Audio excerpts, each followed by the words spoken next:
Ассалаумағалейкум, мен құрметті көрермендерім. Баршаңызға қайырлы кеш. Бізде порода австралоп және де австралоп және де адлер породасы. Бүгін сіздерге жаңалықтармен бөлісетін болам. Видео басталмастан бір мен TikTok және YouTube каналыма тіркеліп қойыңыздар міндетті түрде. Сіздердің қолдауларыңыз маған өте қажет.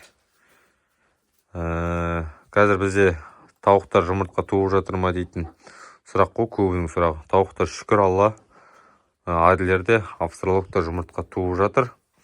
Және де біздің қораның іші плюс 10 температурада шүкір жұмыртқа туып жатыр.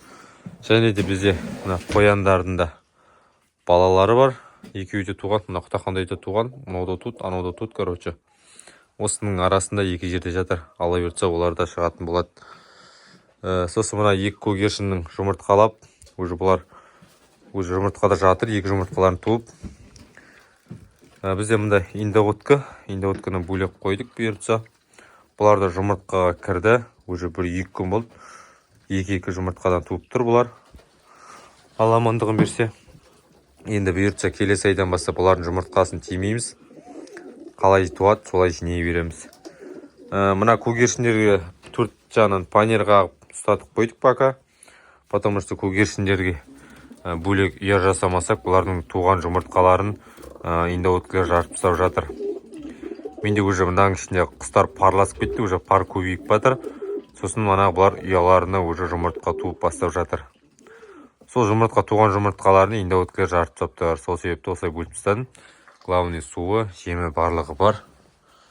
Шүкір. Енді мына индоуткілерді осы жерде жүреді. Мына шөпті де шайып тастауым керек. Алла берсе бүйтіп. Сол енді мына свет өшпейді. Осы свет жанып тұра береді постоянно. Және де мынаның ішінде бір қызыл лампы жанып тұрады. Міне ағын айыртса, ана басындағы пружин түсіп қалды. Осы постоянно жанып тұрады. Болды осылай. Бізде Алла берсе. Мынаның баласы мына жерде. Мынаның баласы мына жерде жатыр. Ананың баласы үстінде жатыр өзі. Все, достар, давайте келесі видеода көріскенше сау саламатта болыңыздар.